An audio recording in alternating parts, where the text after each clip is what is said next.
Para mí me gusta decir, cuando la gente habla de la crisis, que al final los grandes valles nacen de las grandes catástrofes y que sin una gran catástrofe no habría un valle fértil. Y esto está pasando también en nuestro país. Yo creo que esta crisis que a todos nos ha pillado un poco con el pie cambiado, no tanto por lo previsible, que era previsible, sino por la dimensión de la misma, pues ha permitido generar un valle de oportunidades en este país que hay mucha gente que lo está intentando aprovechar de una manera o de otra. Nuestra historia, como ya han comentado, empezó en 2009. Yo tengo un pasado de consultoría, venía de estar un par de años en McKinsey, aprendiendo mucho, pero llegó un momento en mi vida en el que no era feliz y quería dar un cambio.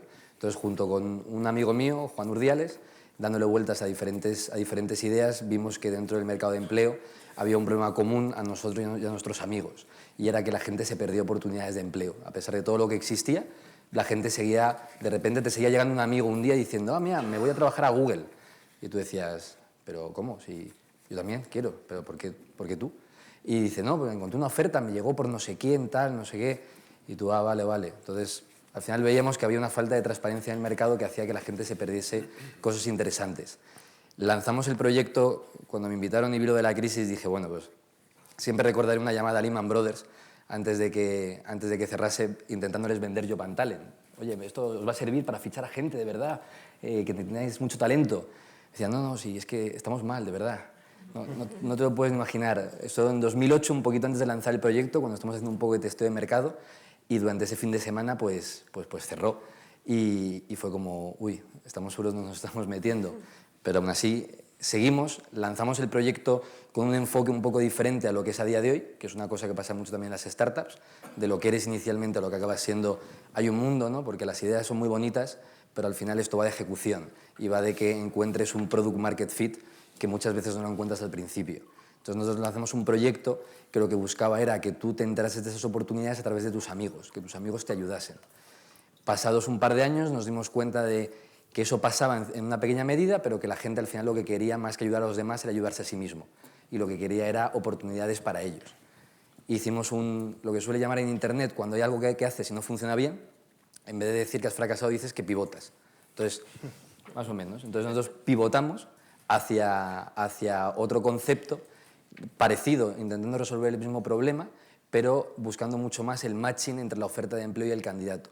Entonces desarrollamos una serie de algoritmos con la Universidad Pompeu Fabra de Barcelona, que lo que hacen es intentar buscar por cualquier sitio de internet ofertas de empleo que puedan encajar con tu perfil y te las traen.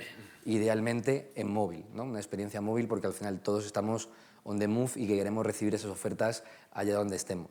Cuando hicimos ese cambio se notó, las métricas empezaron a incrementarse, la gente empezó a volver a consumirlo, a utilizarlo, las empresas empezaron a renovar y a contratar más gente, y fuimos creciendo exponencialmente hasta el día de hoy, en el que contamos más o menos con 1 millón de usuarios y creciendo a más de 200.000 usuarios nuevos al mes, prácticamente por el boca a boca. Aquí hay dos elementos, Felipe, por ahondar un pelín, que a mí me llama mucho la atención cuando he visto un poco vuestro perfil, ¿no? Que yo creo que además son muy reveladores, porque lo que se trata es un poco qué hemos aprendido y qué podemos trasladar esa experiencia a toda la gente que está aquí y que luego van a ver este vídeo desde el Confidencial, ¿no? Y es, por una parte, el uso intensivo que hacéis de un concepto que ahora parece que está en moda, que es el Big Data, es decir, el control de datos y la organización de datos, por un lado, y luego el uso de redes sociales. ¿Puedes apuntarnos un poquito más sobre esto? Sí, en el tema es el gran cambio, ¿no? El gran cambio realmente es vuestro descubrimiento, que donde está la comunicación, que es en las redes sociales, es donde está tu oportunidad de negocio, en definitiva, ¿no? Sí, en el tema del Big Data una cosa curiosa que es que ahora cualquier startup que salga, haga Big o Small Data, tienes que ponerte Big Data, ¿vale? Porque a los inversores es lo que les mola ahora mismo. Antes era otras cosas y ahora es Big Data. Todo va en torno a eso. Pero sí que es verdad que el Big Data aplicado en ciertas ocasiones tiene sentido. O sea, en nuestro caso, nosotros más o menos trabajamos con unas 2 millones de ofertas de empleo todos los meses. Entonces, al final, nuestros algoritmos lo que hacen es analizar esas 2 millones de ofertas y enfrentarlas contra el millón de candidatos que tenemos. Entonces, eso quizá hace varios años la tecnología era más costosa el poder implementarla para poder hacer eso, y ahora es relativamente mucho más sencillo. Y luego, en la capa de las redes sociales, nosotros hemos tenido una experiencia un poco, no agridulce, pero sí que en un momento inicial pensábamos enfocarnos completamente y que la propuesta de valor fuese conectar tu búsqueda de empleo con la red social. Lo que pasa es que eso no terminó de funcionar 100%, y al final ha quedado más como una capa de valor añadido. O sea, yo cuando te envío ofertas de empleo que te puedan interesar, por ejemplo, ha quedado libre en el mundo, pues ha ido Pedro J y ha quedado, pues oye, llega un matching de oferta, director del mundo. En ese momento, si tú conectas con las redes sociales, tú lo que puedes ver es qué gente de tu círculo social te conecta con esa empresa. Ah, pues mira, conozco a no sé quién que trabaja allí, me puede recomendar o me puede decir realmente qué tal pagan o qué tal es ese sitio. Entonces, en eso es en lo que nosotros en concreto nos aporta valor el tema de las redes sociales, el dar más transparencia para acercar cosas a lo mejor que son muy frías, pues una oferta de empleo en Google, es muy frío, pero si de repente ves dos amigos que trabajan o tienen amigos que han trabajado ahí, de repente todo está más cerca. Entonces yo creo que eso es el valor un poco que tienen las redes en empresas como la nuestra. Fenomenal. Si te parece, saltamos a ti, Filip. A mí lo que me llama la atención, Filip, de lo vuestro, bueno, son dos elementos, ya nos cuentas un poquito, y es, oye, desarrolláis una idea en el entorno financiero tan hostil, tan celoso de sí mismo, y lo hacéis con un éxito tan relevante. Tenía aquí algunos datos, yo no sé si están, yo creo que sí que están bastante actualizados, ¿no? Que crecéis entre el 30 y el 50% cada mes, que el volumen de transacciones mensual supera los 25 millones de euros, que hay una cartera pues, ya de centenares de clientes y que además estáis en un mercado que, ojo, mueve 4 veces el PIB español todos los días. Sí, parecen datos muy grandes. Yo también vengo de consultoría. Parece que todos los Felipe y Filip han trabajado en consultoría. También buscaba un cambio y llegó en 2010-2011, cuando Lehman ya había caído. Y al final la crisis bancaria fue una especie de motor, porque nos dimos cuenta de que había una especie de, o que iba a haber una especie de cambio de paradigma y que la gente y las empresas iban a empezar a buscar alternativas a los servicios bancarios. Así que hace 10 años, probablemente que nadie se hubiera planteado usar un servicio financiero no bancario, como mínimo en España. Y después de esta crisis, con todos los problemas que hubo, tuvimos claro que eso iba a cambiar y dijimos tenemos que encontrar un segmento en el cual podemos ofrecer un servicio alternativo que no fuera bancario. El contexto nos ayudó mucho, primero porque estaban muy ocupados a solucionar sus problemas internos y mientras tanto podíamos empezar a estructurar la empresa y hacerla crecer. Así que es verdad que en 2 años hemos llegado a un volumen de negocio bastante significativo y ahora diría que en España tenemos mucha visibilidad y empezamos a hacer una especie de alternativa clara y cualquier tipo de barrera vinculado con la confianza ha desaparecido. Al principio era difícil, pero ahora yo creo que tenemos una marca que habla a la gente. Pero es verdad que al principio no fue fácil. La crisis nos ayudó mucho y ahora vamos acelerando y saliendo de España con muchos clientes en países europeos. Creo que estamos en 12 o 13 países ahora. Porque nacisteis en 2011, ¿no? Nacimos en junio de 2011. Con los brotes verdes. Lo podemos decir así. Con la sede de la empresa en Londres también. Por tema... Sí, es un tema que te quería preguntar precisamente, ¿no? O sea, ¿hasta qué punto esa decisión de Londres es por un problema de percepción en España de una empresa como la vuestra, ¿no? Que es un poco lo que se traduce aquí, lo que he leído de cosas que habéis ido contando por ahí, ¿no? La primera razón es que el ecosistema de divisas está en Londres. El 40% más o menos del mercado de divisa a nivel global se maneja desde Londres. Es decir, que es la ciudad. Así que al final, si quieres moverte en tema de divisa, tienes que estar en el ecosistema. Eso fue la primera razón. La segunda fue un tema de regulación, que es mucho más avanzada, estricta e innovadora. Y dijimos, si tenemos una ambición europea y después global, tenemos que estar regulado en la ciudad que realmente cuenta. Esas fueron las 2 razones por las cuales nos fuimos a Londres, lo que no impide que ahora tenemos unas 43 o 4 personas y casi 40 están en Barcelona. Que quiere decir que en realidad, si cuentas el número de empleados, somos más una empresa española que una empresa inglesa. Es un poco peculiar. Desde luego, desde luego. Patricia, cuéntanos un poquito. Alterkeys es un proyecto también muy incipiente, pero con un crecimiento exponencial. 80.000 viviendas, creo, el último dato que tenía, disponibles para alquilar. Un modelo de negocio totalmente colaborativo, con toda la resistencia de la industria tradicional, con todas las acusaciones de fraude fiscal, porque los consumidores no declaran, ese tipo de cosas. Bueno, cuéntanos un poquito, porque también habéis entrado en un mercado muy complicado, donde los modelos de éxito fuera están funcionando, pero que aquí parece que hay mucha más resistencia, ¿no? Sí, es cierto que nos estamos encontrando con ciertos obstáculos, pero si queréis voy a dejar un momentito eso aparcado, sí, y cuento un poquito nuestra historia. Creo que de aquí somos los benjamines, porque aunque nosotros empezamos en 2011 con la idea, realmente hasta 2012 no empezamos a ponerla en práctica y empezó a funcionar el producto. Nuestro proyecto, yo creo que como la mayoría, vino por una necesidad que nosotros mismos experimentamos. Y es que nosotros estábamos en Londres, que también estábamos por aquella por aquellos entonces, y nos íbamos de vacaciones y pensábamos, oye, pues ahora que nos vamos 2 semanas y que dejamos el piso libre, ¿por qué no podríamos alquilarlo y así nos ganábamos un dinerillo y llegábamos para ayudarnos y para no dejar ese piso vacío?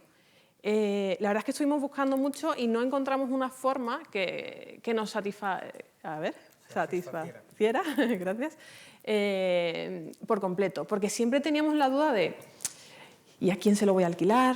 ¿Me va a destrozar la casa? ¿Qué pasa si llega, se queda y después no me paga? Teníamos muchas dudas, ¿no? Y como no encontramos un modelo que las cubriese todas ellas, dijimos, oye, pues si nosotros hemos encontrado este problema, seguro que hay mucha más gente que también lo encuentra.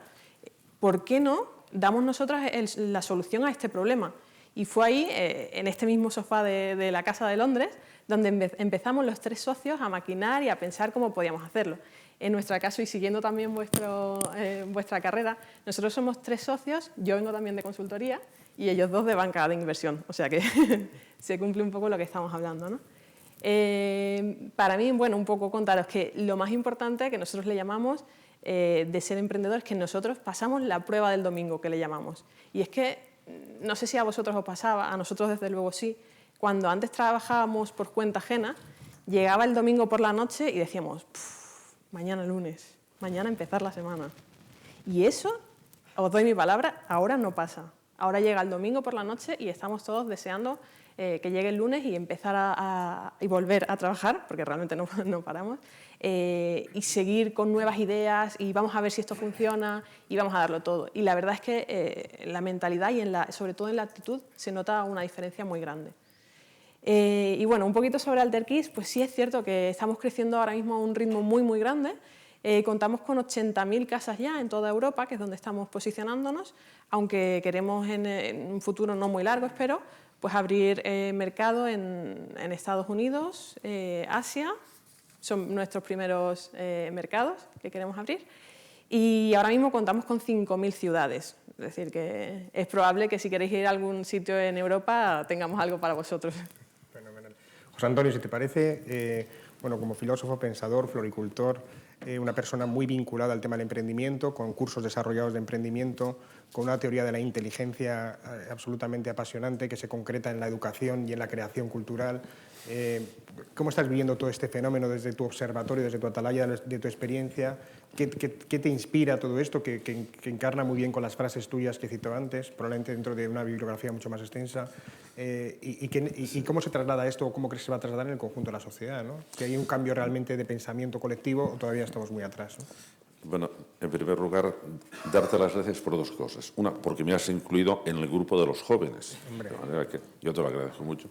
En segundo lugar, porque te has acordado de mis plantas, porque yo de lo que estoy orgulloso no es de los libros que he escrito, sino de haber inventado una nueva variedad de berza, porque escritores de libros conocéis muchos, pero inventores de berza seguro que ninguno. Seguro que ninguno. De manera que ese es mi título más... Pero lo has hecho en Galicia, por lo menos, para no quitar... No, lo he hecho aquí en Madrid, en Madrid. Vamos a ver, el título que hemos aprendido con la crisis yo creo que es muy interesante porque podemos enfocarlo desde 2 puntos de vista. Uno, respecto a todo el sistema económico, y en ese sentido creo que no hemos aprendido nada, porque se ha consolidado el mismo sistema que nos ha traído hasta aquí, que significa lo siguiente. Hemos tenido un periodo de enorme progreso económico basado en una liberalización y desregulación de la economía. Y ha sido muy eficaz en la creación de riqueza, de manera que hemos subido. Ha llegado un momento en que ha colapsado y ha caído. Y entonces los estados que habían sido excluidos precisamente por el liberalismo no regularizado de la marcha económica, entonces entran al rescate y nos sitúan otra vez en la misma situación, decir, y ahora volvemos al punto de partida, que es un sistema liberalizado y desregularizado, para que la iniciativa personal vuelva otra vez a crear riqueza. Entonces se ha consolidado una especie de picos de sierra que tiene un inconveniente. ¿Va a producir riqueza? Va a producir riqueza. El inconveniente, que a los que les toca la crisis y se quedan en la cuneta, no los va a rescatar nadie. Eso empieza a considerarse que es, bueno, daños colaterales y ahí se van a quedar. De manera que desde el punto de vista estructural no hemos aprendido nada. Sí hemos aprendido, en cambio, sobre todo en Europa y especialmente en España, en que el mundo al que vamos es un mundo que se va a caracterizar por estar globalizado, eso significa que va a ser enormemente competitivo, en que los costes de intermediación se han abaratado muchísimo por las nuevas tecnologías y por eso vosotros habéis aprovechado precisamente eso, que es otro tipo de economía, porque los costes, cualquiera de las cosas que estáis haciendo vosotros, era imposible pensarlo, pero no hace mucho, hace 10 años, que va a tener muchísimas oportunidades, y esta es la parte negativa, va a ser feroz con quien no aproveche las oportunidades. Entonces, ¿qué pasa? Que nosotros tenemos que ver cómo podemos aprovechar las cosas buenas y librarnos de las cosas malas. Esta situación ha hecho que mucha gente como vosotros que a lo mejor tenía una cierta duda sobre si se ponía a emprender cosas, pues entonces haya dicho, este es el momento porque o emprendo, o innovo, o muero. Y entonces ahora nos encontramos nosotros nos encontramos en cómo podemos fomentar eso.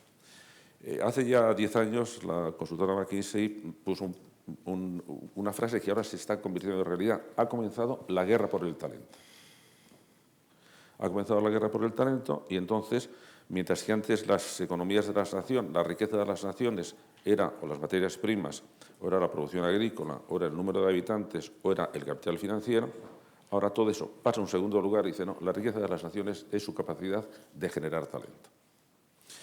Y esa es una visión optimista con lo que sabemos porque el talento no está antes, está después de la educación. De manera que la función fundamental que tiene la educación es generar talento. Y luego el sistema económico, o luego el sistema organizará el talento y gestionará el talento, pero la generación del talento es el tema específico, es la función educativa específica. Entonces, cuando se reunió la Conferencia de Lisboa en el año 2000, de todos los jefes de Estados y de gobiernos de Europa, se diseñó qué tipo de Europa queríamos. Y se dijo, bueno, queremos una Europa competitiva en la sociedad de la información, eso significa con una gran calidad tecnológica y científica, pero, y esta es la diferencia del proyecto europeo respecto del proyecto anglosajón, al mismo tiempo que se mantienen las prestaciones sociales. Este es el reto. El reto es ir lanzados en economía, ser competitivos en economía, pero no perder lo que hemos conseguido en Europa de un enfoque más social. Y entonces se hicieron una pregunta muy interesante. Bueno, ¿y cómo tiene que ser el ciudadano europeo para ser capaz de hacer esto? Entonces, durante 3 años, estuvieron 2 grupos, uno de la OCDE y otro de la Unión Europea, estudiando cuáles deberían ser las competencias básicas que se debían intentar que desarrollaran todos los ciudadanos a través de la escuela, en todos sus niveles, primaria, secundaria, profesional y universitaria. Y es muy curioso porque las dos coincidieron en una cosa. Eran 7 o 8 competencias básicas, muchas eran las tradicionales, pero había una que era nueva. Había que enseñar a nuestra gente joven a aprender a emprender cosas. Y eso se vio que en Europa era muy urgente porque toda Europa en general era una sociedad muy envejecida en cuanto a que tenía muy poca iniciativa.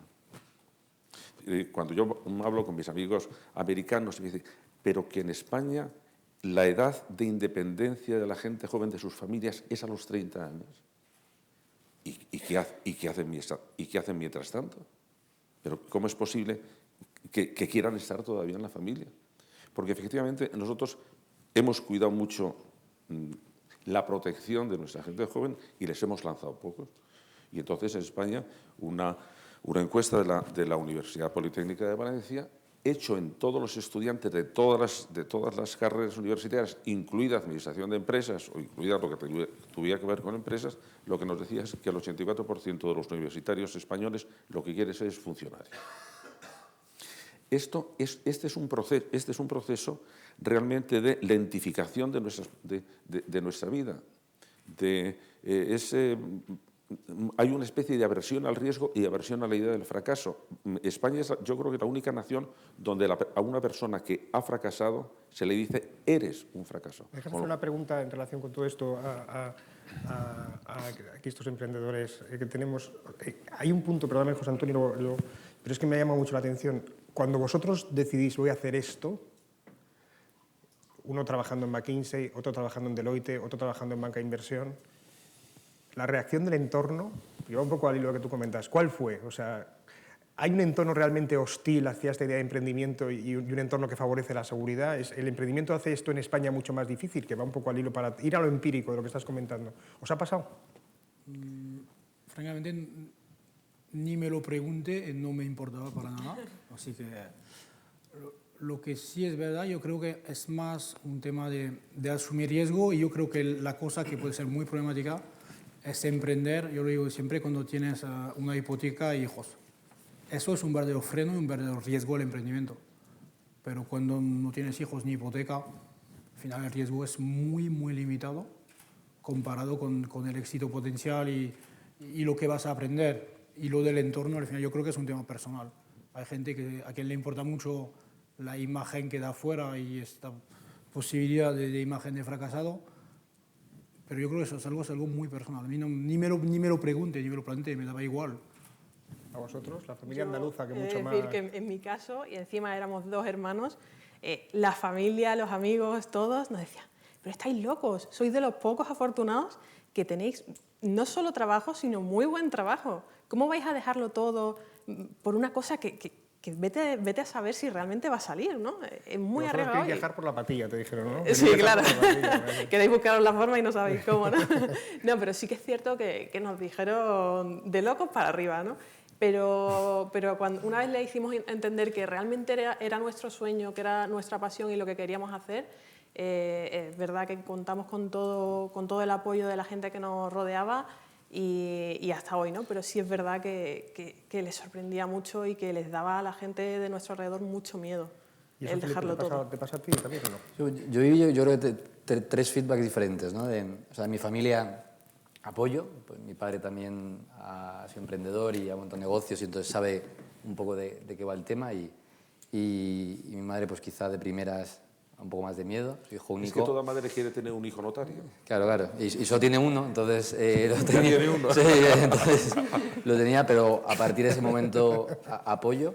En los amigos quizá diría, no sé si envidia, pero de, joder tío, que ya me gustaría a mí.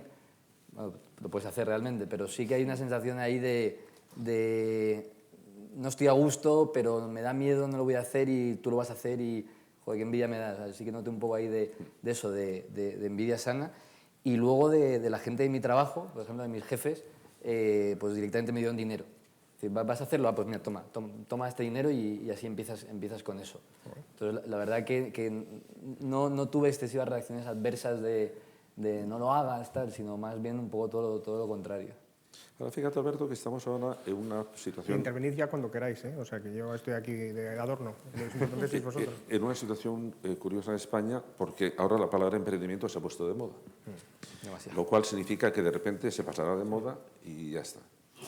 Pero en este momento toda la solución de todo está en el emprendimiento. Como hace 8 o 9 meses estaba en la innovación. Y ya de la innovación, en fin, vamos a ver cómo lo hacemos, pero el emprendimiento. Y claro, hay 2 tipos de emprendimiento. Hay 3 tipos de emprendimiento. Uno, el de que emprende, es decir, el de que inicia una nueva cosa, una cosa nueva y de alguna manera arriesgada. Es decir, yo me lanzo, es la virtud del inicio. Luego otro, que son una persona que es emprendedora dentro ya de una empresa, que eso realmente es muy interesante. No se valora como emprendimiento, porque parece que el empresario es el que tiene que hacer una cosa ex novo, nueva, pero sin embargo las empresas que van muy rápidas favorecen el emprendimiento dentro de la misma empresa. Es decir, y están detectando a quién dentro de esta empresa se le ocurren cosas nuevas, dentro de la empresa. Y luego la que estamos hablando más en España, que es el emprendimiento como autoempleo, que eso hay que tener en cuenta que es una solución de emergencia, necesaria pero de emergencia. ¿Por qué? Porque no hay una economía avanzada en este momento que se pueda mantener con autoempleo. Lo que necesitamos son crear empresas que tengan mucha capacidad de ampliación, que tengan capacidad de internacionalización, que tengan capacidad de competencia. Lo otro es una solución muy de emergencia, es decir, como no hay trabajo, invéntese usted el trabajo. Y eso es muy bueno, pero que no pensemos que el emprendimiento como autoempleo es la solución para un tipo de economía como la que vamos ahora.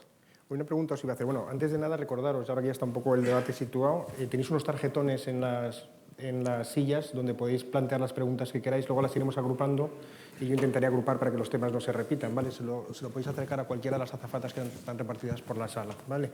Dejaremos los últimos 20-25 minutos para esto. Pero hay una pregunta que a mí me surge al calor del emprendimiento. Hay una cierta sensación, que no sé si es compartida por los que estáis aquí o por los que estáis aquí encima, ¿no? Que es que el emprendimiento se asocia a un proyecto de corto plazo al que hay que darle el pase y lo otro es ser un empresario.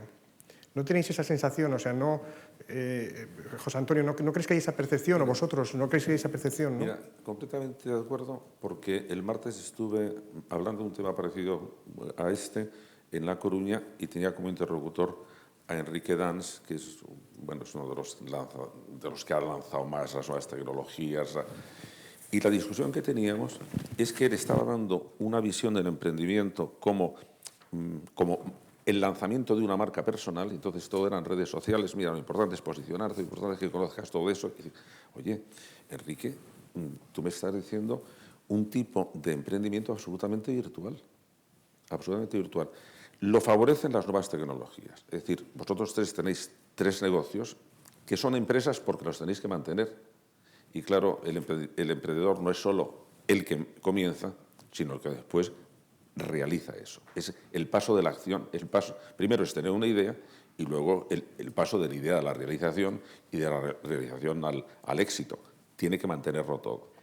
Y entonces pasaba una cosa. Es cierto que la facilidad de los negocios que se hacen en Internet sigue todavía separando el mundo de la empresa a través de Internet del mundo de la empresa que fabrica objetos reales y que está dando lugar a 2 economías distintas, a 2 dinámicas distintas, que es muy interesante de ver porque la primera va más rápida que la segunda.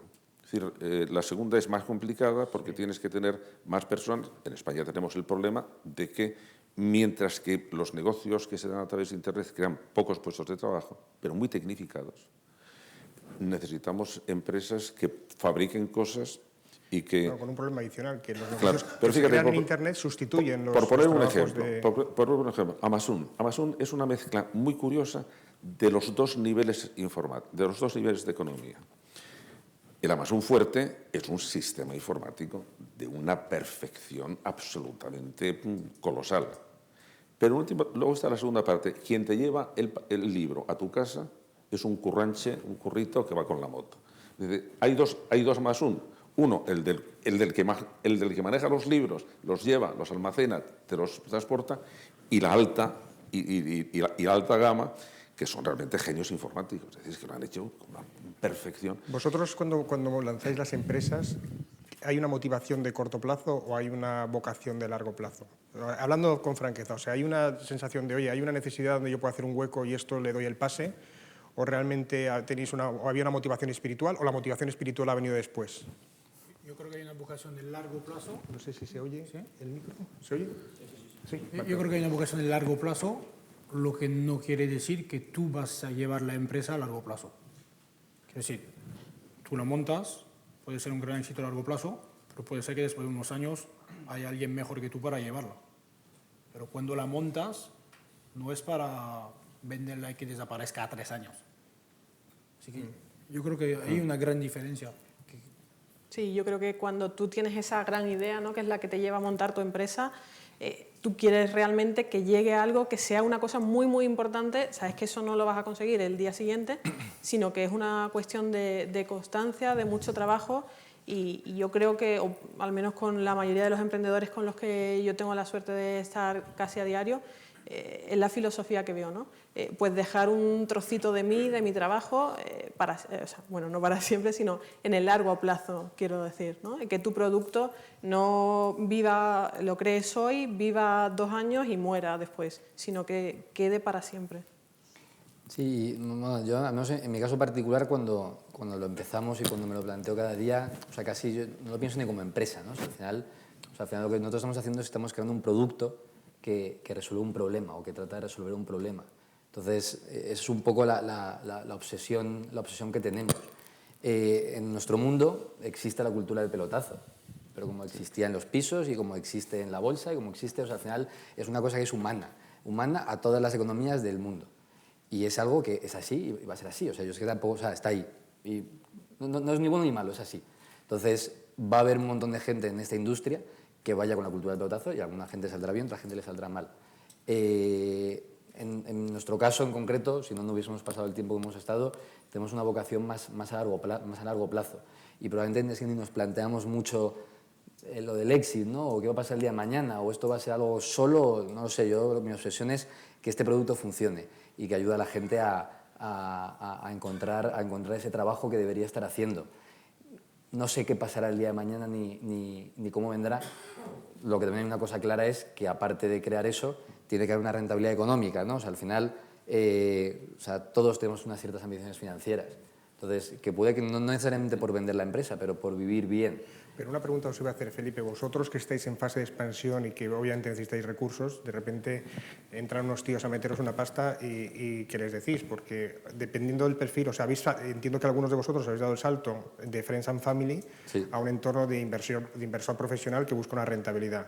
Entonces, en el discurso de ese, o sea, este es un planteamiento que tenéis que haber hecho. O sea, no me creo que os levantéis por la mañana, o sea, me lo creo, pero no me lo creo. Que os levantéis por la mañana y digáis, oye, y estos tíos que han metido la pasta, pues ya les contaré yo esto que cómo me despierto por las mañanas con la ilusión de trabajar para ellos, ¿no? O sea, ellos dirán, ¿y esto cómo se combina, esta idea de ofrecer de hacer algo disruptivo que cambie la sociedad y que por lo tanto ayude a mejorarla, o bien abaratando costes, o bien generando un producto que no existe, y esa necesidad que hay en un momento dado de mover esto, ¿no? O sea, ¿cómo conciliáis eso? O sea, al final existen muchos escenarios, ¿no? O sea, al final cuando un inversor te entra, evidentemente el inversor financiero lo que quiere es salir en algún momento. Y a la hora de salir bien puede o salir él, porque entre otro, que es lo típico, que casi siempre pasa. Otro es porque se vende la compañía y tú puedes seguir trabajando allí o no. Y un tercero es porque salgas a bolsa, ¿no? O sea, al final Facebook nunca se ha vendido a nadie porque ha conseguido darle rentabilidad financiera a la gente que entró sin necesidad de perder el control o de darlo. Entonces, al final son los tres escenarios que cuando nosotros tenemos las discusiones con los Venture Capital, los tres escenarios en los que nos movemos. Al final, yo sé que ellos tienen que salir y lo respeto y ellos tienen su aportación en el momento actual a hacerlo grande. ¿Qué va a pasar con ellos? Pues cuando queramos hacerlo más grande todavía, vendrá otro Venture Capital más grande que ellos y probablemente los sacará. O querrán seguir y entonces en aquel momento o ya irás a bolsa o ya se venderá. Pero incluso en la venta tú puedes seguir involucrado en el proyecto. Yo creo que, Alberto, hay dos tipos de empresarios. Voy a poner un ejemplo muy paradigmático. Uno Bill Gates y otro, bueno, uno Microsoft y otro Apple. Microsoft, Bill Gates ha querido siempre tener, yo quiero seguir con esto es mi obra, luego ha dejado la dirección, pero esto es mi asunto. Steve Jobs y Wozniak, que es el que yo conozco más, eran distintos. Wozniak hizo eso y luego lo dejó y dijo, no me interesa esto, me interesan otras cosas. Quiero seguir haciendo otras cosas. Incluso Steve Jobs hubo un momento en que dejó Apple. ¿Por qué? Porque quería empezar otra cosa, porque no estaba de acuerdo. Bueno, le invitaron a marcharse también. Bueno, le invitaban a marcharse, pero luego volvió. Es decir, hay emprendedores que una vez que tienen una idea, lo que quieren es que esa idea se vaya haciendo grande y estar en esa idea. Y hay otros que tienen más ideas y dicen, bueno, yo ahora ya he puesto esto en marcha y voy a poner en marcha otra cosa, con los beneficios. Entonces no les importa vender la empresa o tener una participación mínima, porque se le ocurren muchas cosas y quieren seguir explotando esa capacidad. Pero Felipe ha dicho antes una cosa muy interesante. Ha mencionado la palabra especulación. Y por decirlo así, una frase suave, la especulación es al emprendimiento lo que la mixomatosis al conejo. Cuando la especulación es muy rentable, ¿quién va a emprender? ¿Quién va a emprender? En España hemos tenido siempre una mala historia de emprendimiento. Una mala historia de emprendimiento, como hemos tenido una mala historia de innovación. En España hay un refrán que dice, más vale una hora de trato que 100 de trabajo. Empezamos mal. Y luego, cuando aparece por primera vez aparece la palabra innovación en castellano, que es en el diccionario de Covarrubias, aparece con la siguiente definición. Innovación, cosa peligrosa por ser cambio de uso antiguo. Y un filósofo muy prestigioso en España, Miguel de Unamuno, hace nada, dice, no, que inventen otros.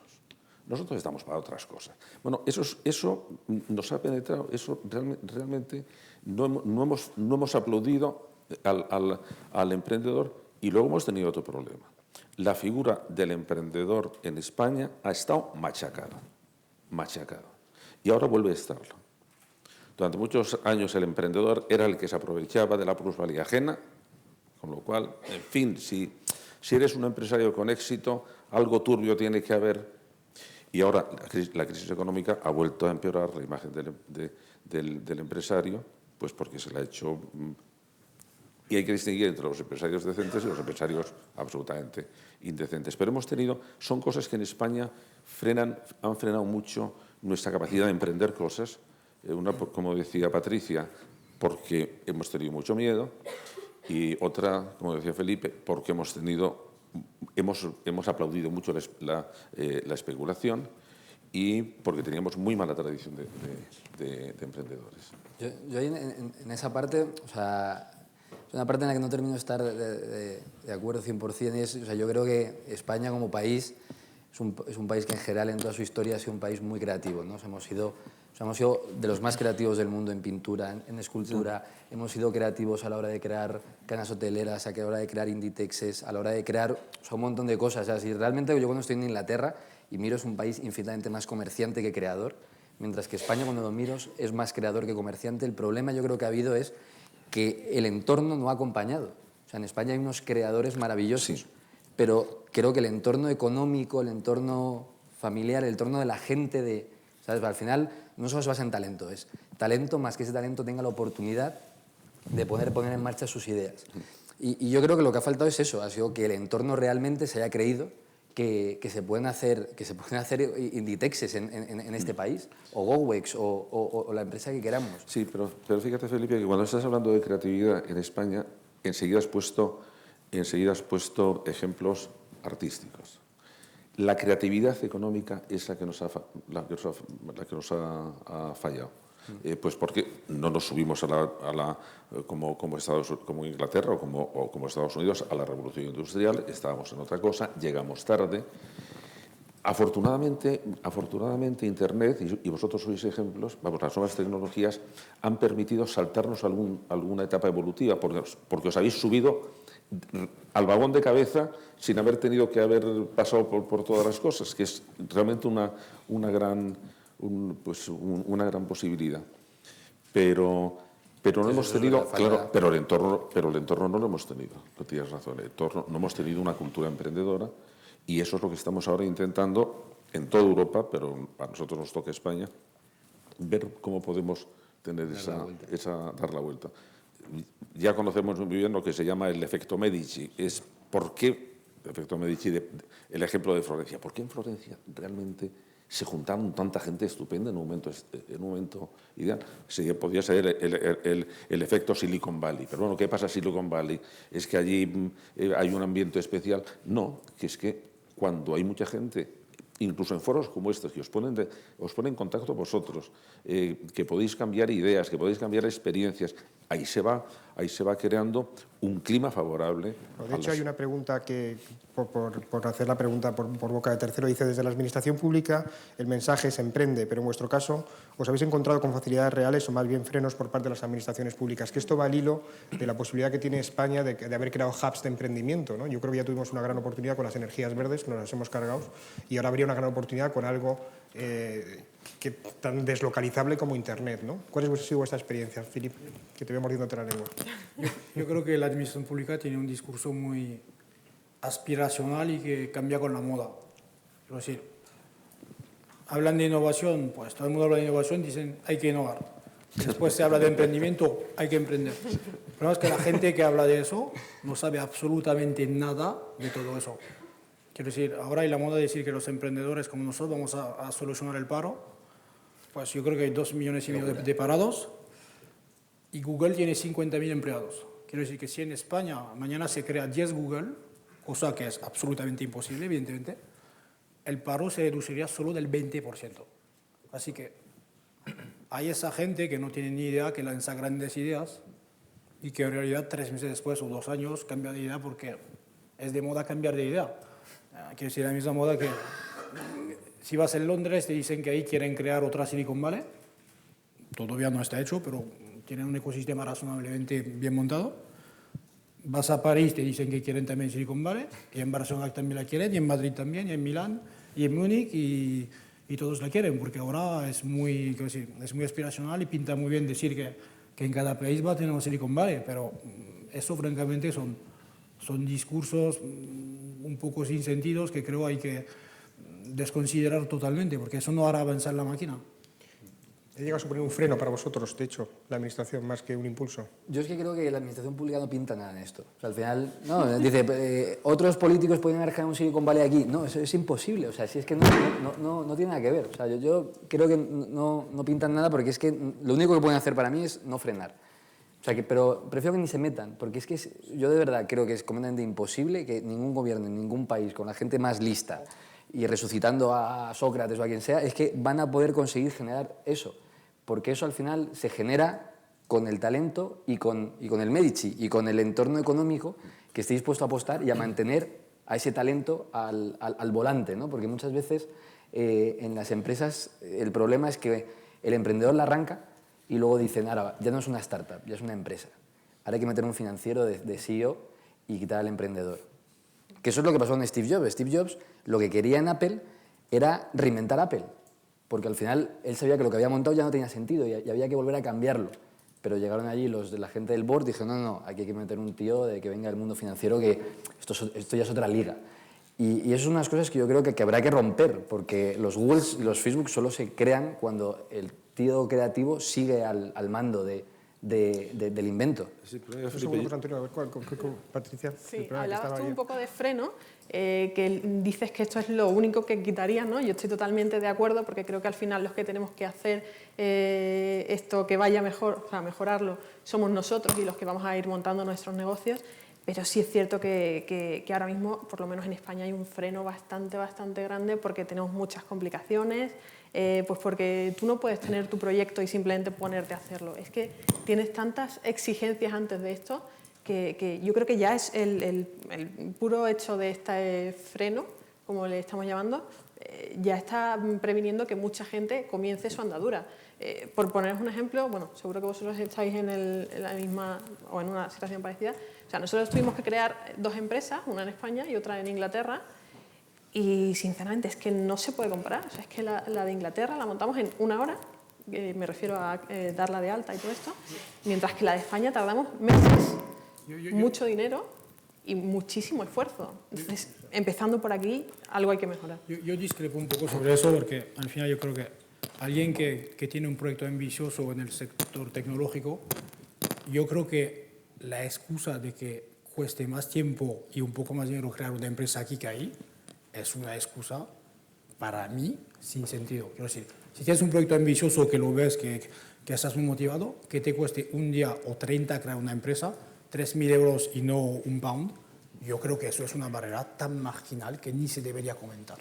Quiero decir, yo entiendo que se puede comentar que, por ejemplo, que en España ahora hay un problema de regulación del crowdfunding porque, por 1000 razones, pero que ralentiza mucho los proyectos. Eso es un problema.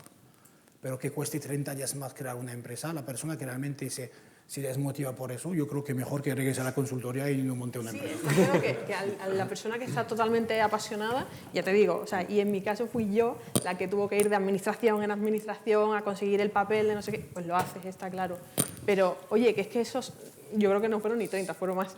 Es desagradable, estoy de acuerdo. Es horrible, pero bueno, que todos esos días y todas esas horas que yo tuve que emplear en hacer todo ese trámite, yo creo que tiene mucho más sentido que las desempeñe en realizar mi proyecto y en darle forma y que no sea una traba y un robo, entre comillas, de tiempo, ¿no? De mi tiempo en ese sentido. Estoy de acuerdo, pero es un buen tema porque ahora hay esta especie de carrera internacional a quién será el país que permite crear una empresa más rápida.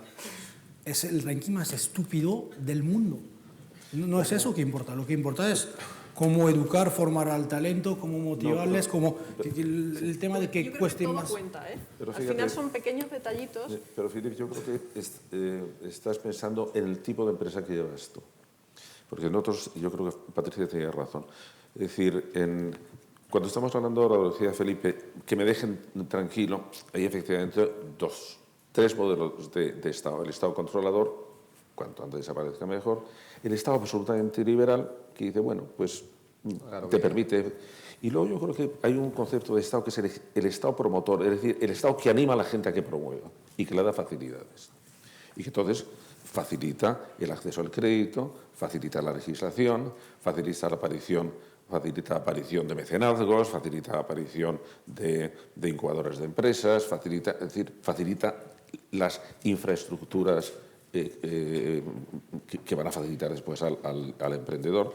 En España tenemos un problema para muchas empresas, primero, de lentitud en los trámites y luego de tener una estrategia completamente distinta de Estados Unidos, por ejemplo. En Estados Unidos tú pones te dicen cuáles son, por ejemplo, las condiciones de seguridad que tienes que tener tu empresa.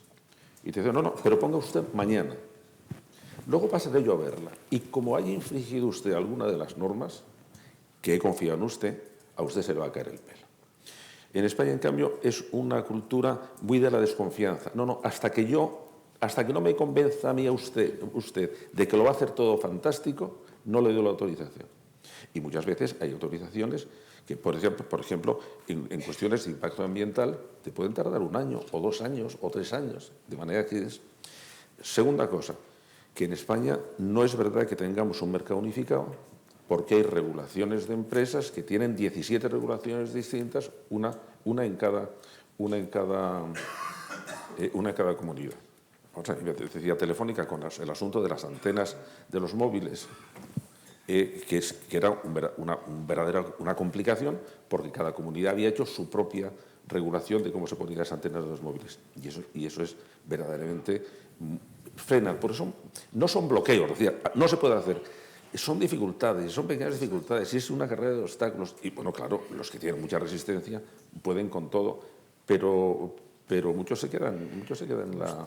Está claro que me preguntaban por aquí, me voy a prescindir esta pregunta, me preguntaban por aquí qué opinaban del emprendimiento público como concepto. Yo creo que visto para vosotros es un oxímoron, es decir, una contradicción en los términos, da un poco esa sensación, ¿no?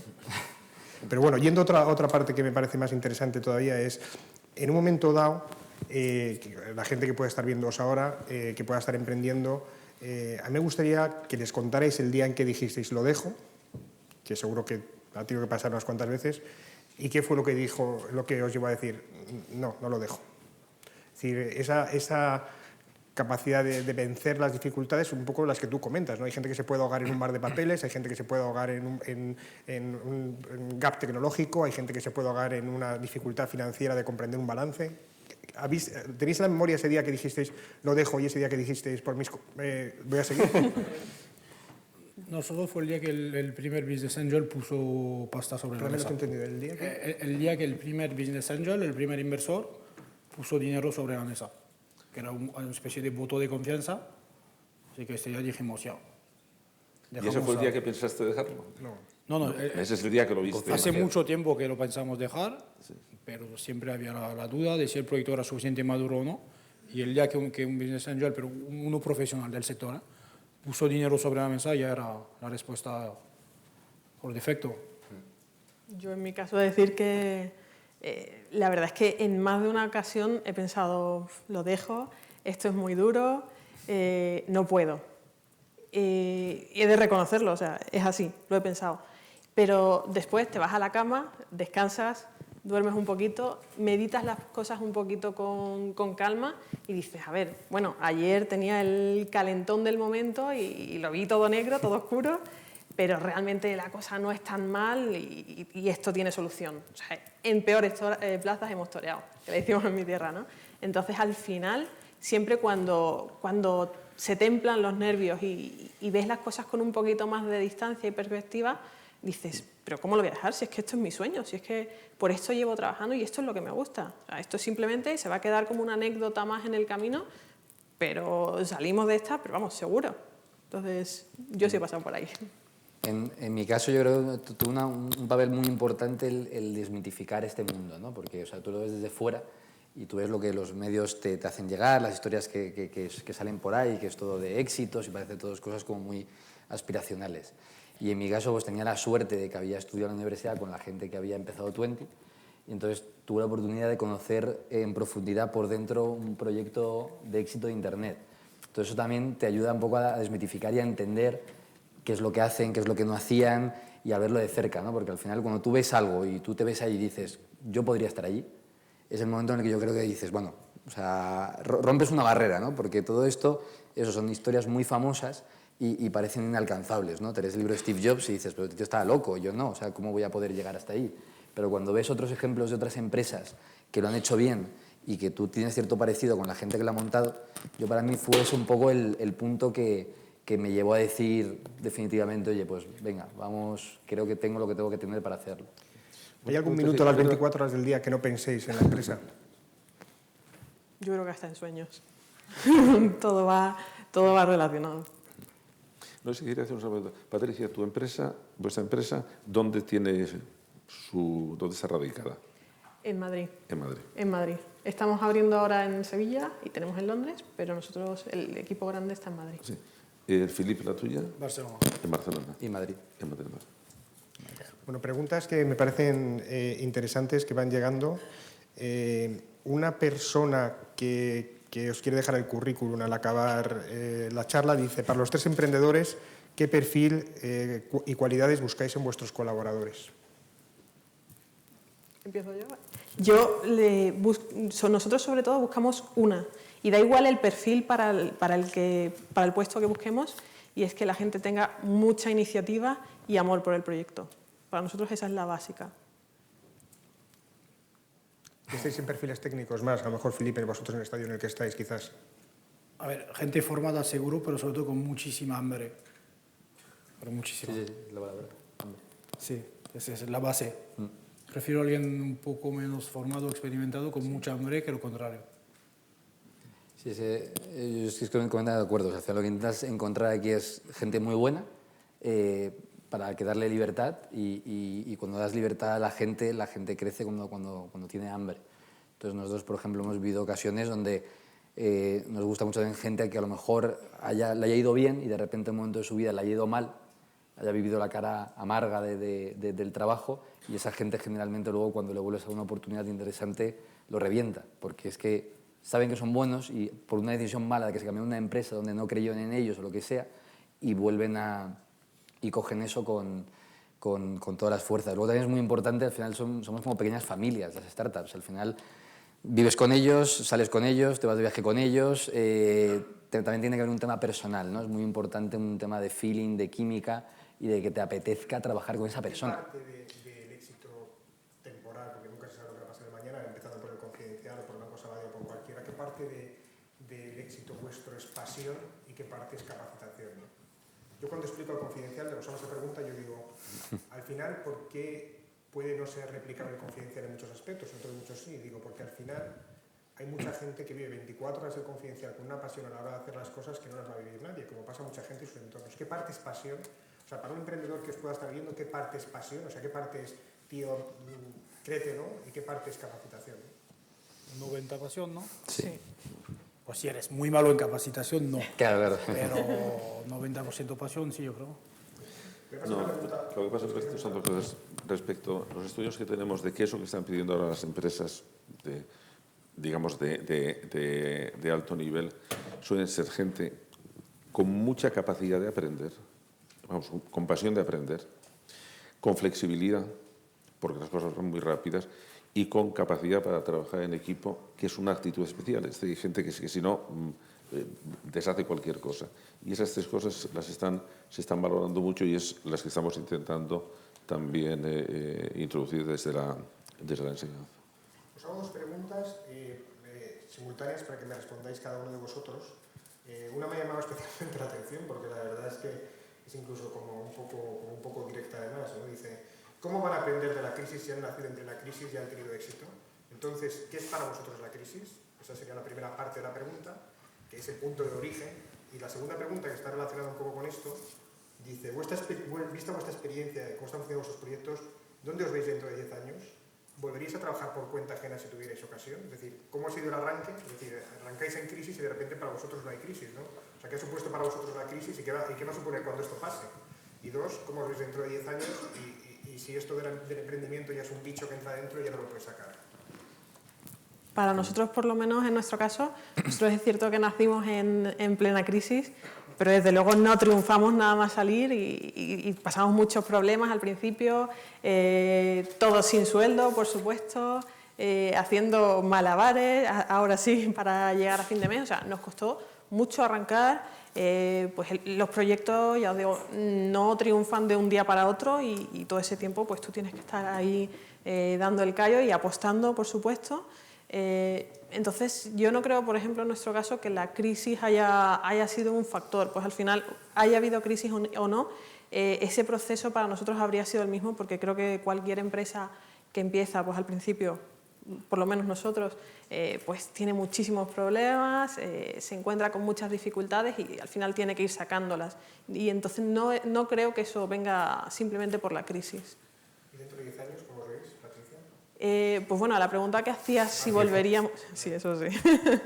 A la pregunta que hacías de si volveríamos a trabajar por cuenta ajena, sinceramente se me hace muy, muy, muy difícil verme de esta forma. O sea, es que de verdad lo hablaba antes y al final yo hace como 2 años aproximadamente que dejé mi trabajo porque al principio lo compaginaba y me parece que hace un mundo de aquello porque era tan diferente. O sea, yo siempre me he considerado medianamente buena o al menos estaba bien en las empresas donde he estado, con lo cual estaba contenta. No es que tuviese problemas o no es que estaba bien. Y aún así digo, joder, pero ¿qué hacía yo con mi día y cómo era feliz y cómo los lunes me levantaba para ir al trabajo? Es que no tiene nada que ver. Entonces me parece complicado volver a eso. Felipe, ¿cómo crees? Sí. Bueno, en nuestro caso, la crisis en general, porque engloba muchas cosas, al final siempre consideramos que es un fenómeno externo, que no podemos influir sobre él, así que bueno, tampoco nos preocupamos mucho por el tema. No es la primera, no será la última, así que al final lo tomamos como un hecho externo.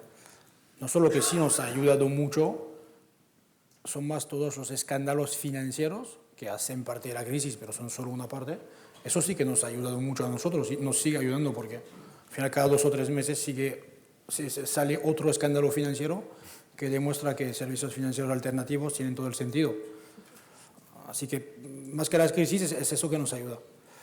Y lo de trabajar por cuenta ajena, realmente si tuviera que hacerlo sería porque no tengo otra manera de pagar el alquiler y de comer. Pero nunca me veo hacerlo bajo ningún pretexto. Yo creo que es impensable, ¿no?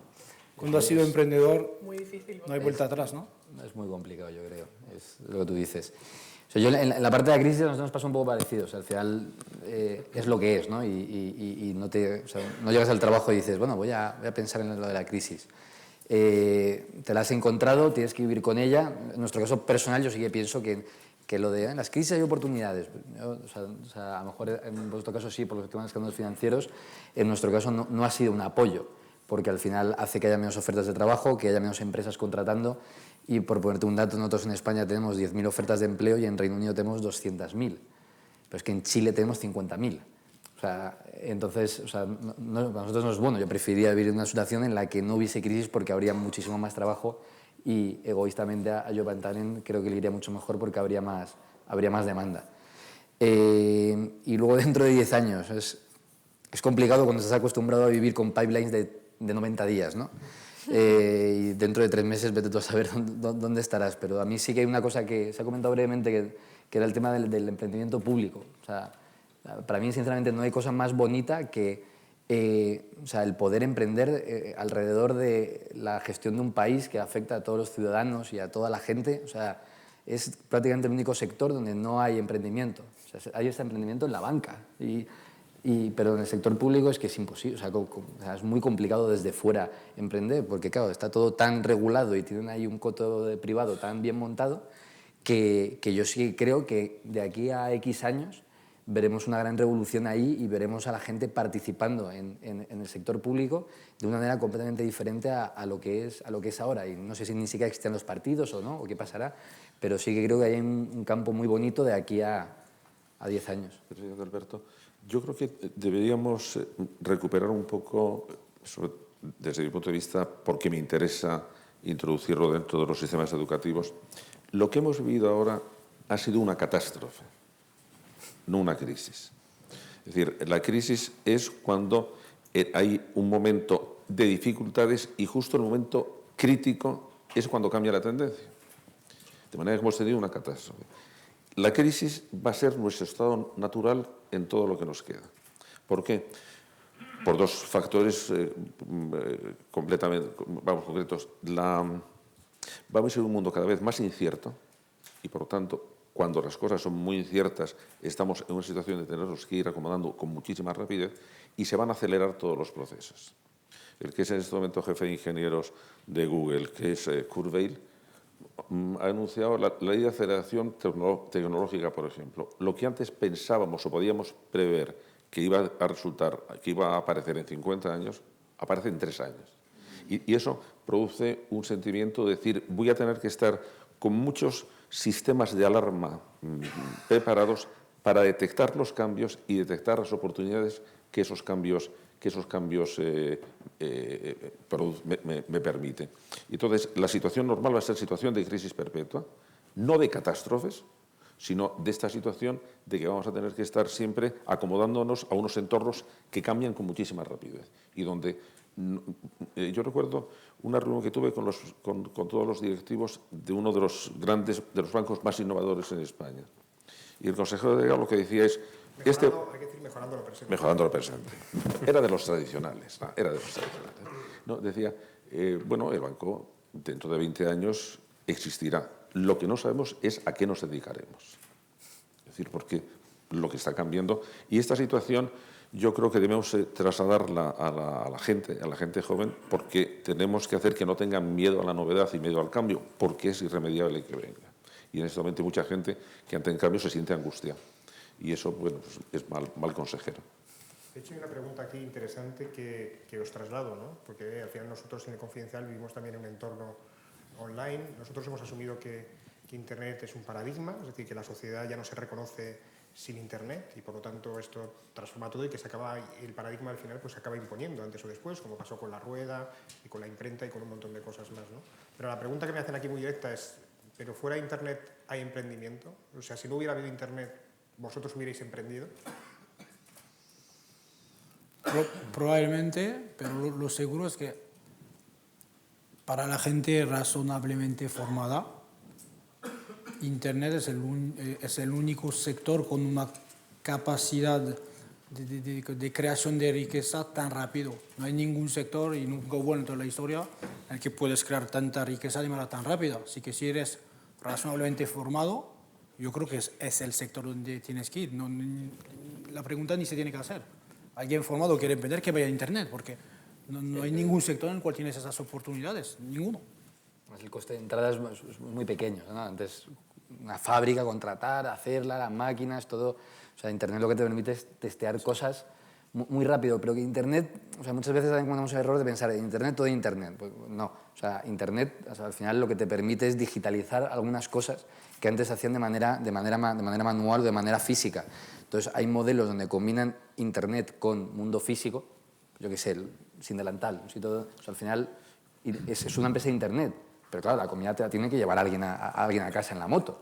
Pero, o sea, no deja de ser una empresa de Internet. Y yo, o sea, no me intentaría enfocar tanto en modelos solo Internet, sino el ver dónde Internet aporta valor, ¿no? O sea, en el caso, pues, en vuestro caso es Internet, pero hay otros donde Internet sí que puede desintermediar la cadena de valor o reducir la cadena de valor que existe en alguna industria. Pero fíjate, yo creo que esto es muy interesante. A nosotros, por ejemplo, al diseñar un sistema formativo, un sistema de educación, tenemos que ver exactamente qué hacemos con Internet, para qué sirve y cómo puede complementar, digamos, otro tipo de actividades. Entonces, vamos a prescindir de lo que hacéis vosotros, que es un negocio en Internet, entonces no podéis funcionar sin Internet. Pero, digamos, la economía real, la fabricación de coches, la enseñanza, los periódicos, la construcción, la construcción de barcos. ¿Eso qué pasa con Internet? ¿Dónde está justo? En este momento, ninguna actividad económica puede subsistir sin las tecnologías de la información, que es otra cosa distinta. De manera que no se puede diseñar, no se puede llevar la contabilidad, no se puede hacer nada sin las tecnologías de la información. Internet es importante en tres momentos. Primero, para encontrar financiación, porque efectivamente es una fuente de enlaces para la financiación fantástica. Para ponerte al día tecnológicamente, porque es una fuente de información tecnológica absolutamente colosal.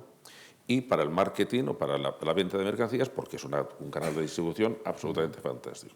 Yo creo que esos son los tres momentos: financiación, información tecnológica y marketing. Pero la actividad real no necesita de Internet, necesita de las tecnologías de la información, digamos, para hacerlo. Fíjate, yo, y hago un inciso y no me corresponde, pero yo discrepo contigo y no sé, intervenid cuando queráis, ¿no? Porque siendo verdad lo que comentas, que al final la rueda la tiene que fabricar quien la fabrica, la disrupción que está introduciendo Internet en el proceso es brutal. Yo ayer tuve la grandísima suerte de estar en el centro logístico de Seur, que tienen en Getafe, ¿vale? Es una planta absolutamente espectacular. Y bueno, pues se ven cómo llegan todos los paquetes, salen todos los paquetes, hay carretillas pasando. Yo llevé a algunos de mis hijos pequeños, bueno, era como un videojuego, ¿no? Ahí, obviamente, como hacen todo el sistema logístico, parecido, muy lejos todavía del Inditex, cómo pasaban todas las cajas. Claro, uno de los que había, de los que distribuye, porque distribuye con Seur, como distribuye con todos los demás, es, por ejemplo, Amazon, ¿no? Y se ven paquetes de Amazon ahí, Pero una de las cosas que me llamó la atención es que de repente hay neumáticos para aburrir. Y digo, joder, pero esto de las ruedas, y dice, bueno, lo que me ha contado, fíjate, este pequeño gesto, lo que supone para una industria es, oiga, antes los talleres tenían un estocaje de ruedas donde tú podías elegir. Evidentemente con la crisis han tenido que quitar capital circulante, han reducido ruedas, pero es que ahora tú te vas a todoruedas.com, que no sé si existe o no, pinchas, vas a un taller concertado, la rueda la mando por seguro al taller concertado. Imagínate el elemento que se supone en términos de rotura de stock permanente. O sea, es que al final el just-in-time famoso que se estudió en su época, ahora Internet facilita que sea el just-in-second, ¿no? Claro, vas a tener drones, ¿no? Dejándote los paquetes en, Pero, sin embargo, casa. fíjate, ¿por qué Toyota cuando hizo el just-in-time fue una novedad tan grande? Porque es que ahí el asunto no estaba en ponerte en contacto con el proveedor mediante Internet, sino ver cómo calculabas la precisión en la cadena de montaje para de repente que una cadena de montaje no se quedara sin material. De manera que había una parte interna, que es absolutamente necesaria, y otra parte que sí ya es comunicación con el exterior. Pero yo he tenido un negocio de horticultura, de producción de plantas, unos invernaderos. Entonces, unos invernaderos, por eso te digo, yo vengo de otro concepto de la economía, que es de producir cosas reales. Entonces, ahí donde se introducía Internet. Bueno, la informática hasta para graduar exactamente la temperatura, el riego, los componentes de abono que tenías que dar, todo. No. Lo otro era o bien para encontrar financiación, o bien para poner en contacto con quién está haciendo eso en otros sitios, cómo lo está haciendo, qué cantidades está produciendo, es decir, la información que me venía bien, y luego para ponerme en contacto pues, con las tiendas, con la distribución o para lo que sea. Pero había una parte interior que yo es que tengo miedo de que, porque yo lo discutía con Enrique Dams, tengo miedo que el auge de la economía montada sobre Internet nos impida ver que es que hay una economía que está montada, por ejemplo, en una relación personal con los trabajadores. Y que eso no lo haces a través de Internet. Tienes que saber gestionar a los trabajadores. Tienes que saber qué hago con gente que se cansa, con gente que está ahí, con gente que tengo que organizarles el trabajo, que tengo que liderarles. En Internet, por ejemplo, no hay un gran liderazgo. Cuando tienes que tratar con mucha gente, el liderazgo implica que tienes que movilizarlos, tienes que contagiarles tu pasión, tienes que estar ahí. Y bueno, pues eso es otra parte de la economía que también tenemos que integrar dentro del emprendimiento. Vamos a ir concluyendo, José Antonio. Voy a empezar contigo esta vez, voy a hacer orden al revés, aunque podéis intervenir porque obviamente hay bastantes preguntas, pero verdad que no vaya con todas, sobre el tema de si la educación, que es tu especialidad en España, cómo se come en relación con el emprendimiento, qué tendría que cambiar la educación en España. ¿Cuál es vuestra experiencia? Hay una persona aquí que preguntaba, al final han salido de la universidad a verlas venir y donde se han formado realmente es en una consultora, en un banco de negocios, etcétera, ¿no? Es decir, ¿cómo es la educación en España? Pues Antonio, vosotros, o sea, ¿os ha servido realmente para algo lo que estudiasteis en su día? Es una pregunta binaria que os hago sí o no. Y luego, José Antonio, si te parece, pues entras un poco en el discurso más intelectual de tu experiencia también como catedrático. Yo creo que más que lo que has estudiado son las habilidades analíticas, intelectuales y de razonamiento que has ido desarrollando. Quiero decir, no es el contenido puro que vas recordando, sino realmente las habilidades que tienes en aprender rápido, razonar, analizar, más que otra cosa. Y hablando de educación en general, yo creo que es clave aprender los conceptos financieros básicos a los niños y a los adolescentes. Yo he oído tantas veces en el periodo de burbuja, pre-crisis, no, nunca hay que alquilar un piso, es tirar pasta por la ventana, hay que comprar. Yo decía, pero ¿cómo? Sí, hay que comprar, no importa, no hay que alquilar, es tirar dinero por la ventana. Eso demuestra una falta de cultura financiera absolutamente tremenda.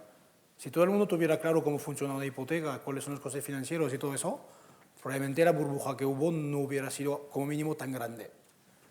Pero hay ideas así totalmente falsas que demuestran una falta de educación financiera.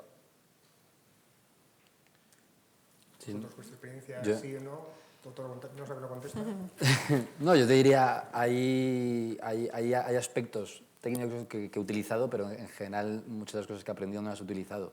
Porque al final mucha parte de educación en España se hace enseñarte cosas en vez de enseñarte a hacer las cosas, ¿no? Entonces, cuando montas una startup, al final lo que tienes que tener es dotes de liderazgo, de gestión de equipos, de gestión de proyectos, de storytelling, porque al final tienes que estar vendiendo tu película. Y eso quizás son las cosas que en la escuela y en la universidad pues faltan, ¿no? Y sabes mucho de contabilidad y balance y pasivo, pero a lo mejor te llega una cosa que no está en un caso y te quedas ahí un poco tonto. Quizá en ingeniería se trabaja eso un poquito más. Pero también creo que a nivel familiar falta todavía mucho también. El otro día había en unas conferencias TED, no sé si las conocéis, pero vamos, salía un chico preguntando que trabajaba en ese tema de educación, de cuántos de los que había ahí le dan una paga a sus hijos, ¿no? Probablemente casi todos levantan la mano, yo le doy la paga a mi hijo. ¿Por qué le das la paga? No sé, porque mi hijo y tiene que la chuchería, yo qué sé. Dicen, ¿qué concepto tan similar a tener un salario, ¿no? O sea, ¿por qué no le dices a tu hijo, ¿quieres dinero? Bueno, pues identifica en casa qué hay que hacer. ¿Que el césped está mal cortado? Sí, pues venga, negocia. ¿Cuánto quieres que te pague? 20 euros. ¿Qué dices? ¿Estás loco? Venga, 10. Venga, 2 por 1. O sea, ese tipo de cosas, o sea, porque no todo es la escuela. Hay una parte de responsabilidad que viven las familias y con cosas de esas yo creo que se pueden ir evolucionando, y estos cambios son a 20 o 30 años, pero puede ir evolucionando mucho la forma en la que tiene de ser la gente. Y eso, más de lo que te enseñan es cómo te lo enseñan y qué habilidades te enseñan. Estoy completamente de acuerdo. Yo también estoy totalmente de acuerdo. Y yo sí que en mi formación eché mucho de menos pues el que te enseñen a moverte en un mundo un poco más real, que ya sé que la universidad no está muy de acuerdo, o sea, no está muy en la misma línea que el mundo real. El mero hecho de que, por ejemplo, como hacen en Estados Unidos, que desde que son adolescentes están fomentando los debates, están fomentando que hablen en público, están fomentando que tengan sus propias ideas. Yo esto, que lógicamente con 15, 16 años no lo conocía, el modelo de Estados Unidos, ahora lo miro y digo, joder, es que me habría beneficiado tanto. Y oye, igual estás dando una conferencia o estás hablando con un cliente o lo que sea, y eso ya lo habrías interiorizado porque empezaste desde que recuerdas. Sin embargo, en mi caso, por ejemplo, que yo estudié ingeniería informática, con lo cual menos todavía se trabaja sobre estas cosas, pues yo he tenido que hacerlo, lógicamente, después de la carrera y a base de hacerlo muy mal, hacerlo un poquito menos mal y ensayarlo, claro. Entonces me habría ayudado mucho. Y la tolerancia al fracaso, que se cultiva poco en España. Sí, totalmente. Pero, José Antonio, solo porque no me quiero retrasar, no se vayan todavía, porque después de la intervención de José Antonio Marina, les voy a pedir a cada uno de estos señores que ya han venido aquí que puedan vender durante un minuto su libro. Os lo digo para que vayáis pensando. Y esto va a ser como lo de 59 segundos. Cuando en el 58 baja el micro porque estamos con 5 minutos para cumplir el horario previsto. José Antonio, por favor, con el tema de la educación, lo que quieras. La Universidad Española nunca ha fomentado el emprendimiento. ha sido una universidad muy teórica, muy desligada del mundo de la empresa y por lo tanto no ha hecho. Y sin embargo tenemos 3 de las mejores escuelas de negocios, pero no pertenecen a la universidad, es postuniversitaria. En este momento estamos muy implicados en intentar desarrollar el talento emprendedor desde la escuela primaria y secundaria, que no significa hacer ya unos niños registradores, niños con una caja registradora. No se trata de emprender cosas económicas, sino de una actitud ante la vida, de tomar iniciativas, de enfrentarse con los problemas, de hacer proyectos, que pueden ser unos económicos y otros personales o otros de cualquier tipo de cosas. Ese cambio de actitud creo que se está haciendo muy bien. Yo tengo aquí, por ejemplo, por si a alguno le interesa, no para mandárselo una relación de todas las iniciativas de emprendimiento en primaria y en secundaria que se están haciendo en España. Y son muchas, y muchas son extraordinarias. Si queréis pedírmelo, nosotros tenemos en la fundación que dirijo una página web donde tratamos estos temas, que es www.universoup.es, www.universoup.es. También estamos haciendo a través de los padres, por lo que decís vosotros, en la Universidad de Padres que fundamos hace 5 años, que es otra, www.universidadepadres.es, y hay estos 2 temas, nos podéis pedir información, nos mandamos lo que se está haciendo, para la edad que sea, para que veáis que se está empezando a mover algo y que ojalá, y en eso nos podéis ayudar también vosotros. Si de vez en cuando os acercaréis a alguna escuela, si os invitan, y nosotros haremos por qué os inviten, para explicar eso, que no sois alienígenas, que sois gente muy joven y que estáis más cerca de su edad que de la edad de sus profesores y que entonces podéis lanzar un mensaje realmente muy optimista para estos chicos. Nosotros también, ¿eh? Bueno, estás incluido, hombre, estás incluido. El único que me he excluido soy yo. Nosotros la verdad es que nos ha ido bien la crisis también, no nos vamos a engañar.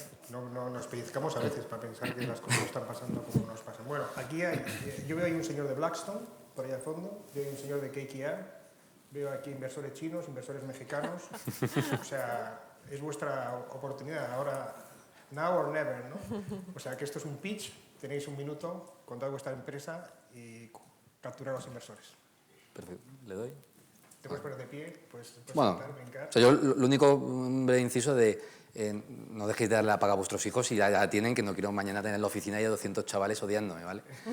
Pero bueno, aparte de eso, yo lo que animaría, lo que siempre digo es descargaos la aplicación. Tenemos una aplicación Job & Talent, Apple Store o Google Play, y veréis que es un proyecto muy diferente a todos los que existen de empleo, porque al final nosotros lo que intentamos es ayudar a la gente a que no se pierda la oportunidad laboral que realmente va a encajar con su perfil, trayendo de cualquier sitio de internet aquellas ofertas que encajan con tu perfil y poniéndote adelante y que con un solo clic puedas aplicar a las mismas.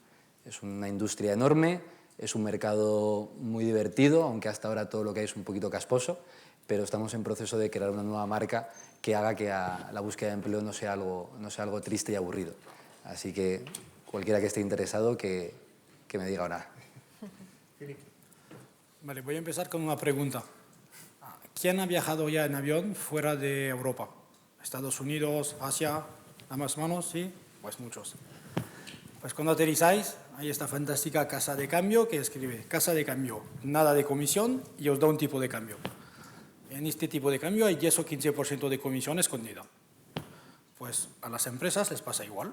Cuando cambian divisa con el banco, hay una comisión escondida. No son 10 o 15%, pero unos cuantos por ciento. Y la mayoría no se dan cuenta.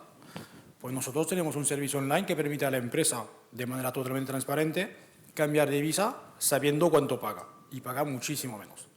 Solo un ejemplo, este año nuestro mayor cliente en España, que es una empresa de la economía real, porque vende fragancias, perfumes, ha ahorrado 400.000 euros de comisiones. Así que con eso ha podido contratar vendedores, hacer marketing, hacer publicidad, y estaban mucho más contentos de gastarlo en eso que pagarlo en comisiones. Eso es lo que hacemos. Cantox, con K, acabado en X. Patricia. Y nosotros en AlterKeys, bueno, lo que promovemos y queremos proporcionar a nuestros usuarios es una experiencia de viaje diferente.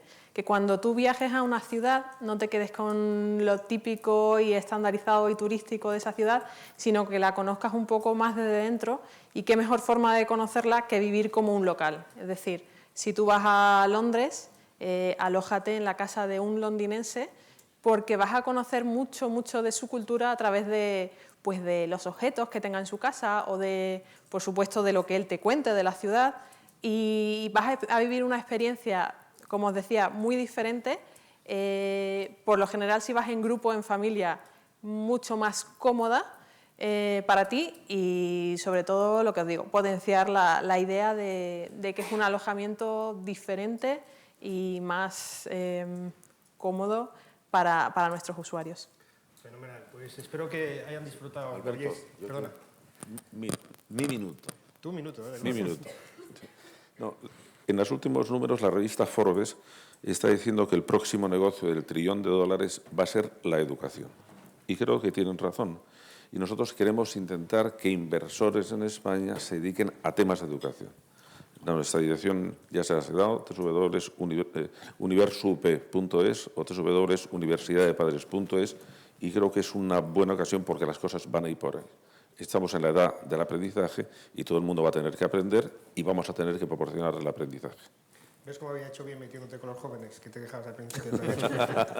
Muchísimas gracias a todos. Espero que hayáis disfrutado tanto como he disfrutado yo con esta mesa. Gracias, José Antonio. Gracias, Felipe. Gracias, Patricia. Gracias de nuevo al Banco Sabadell, que nos acompaña en todas estas aventuras.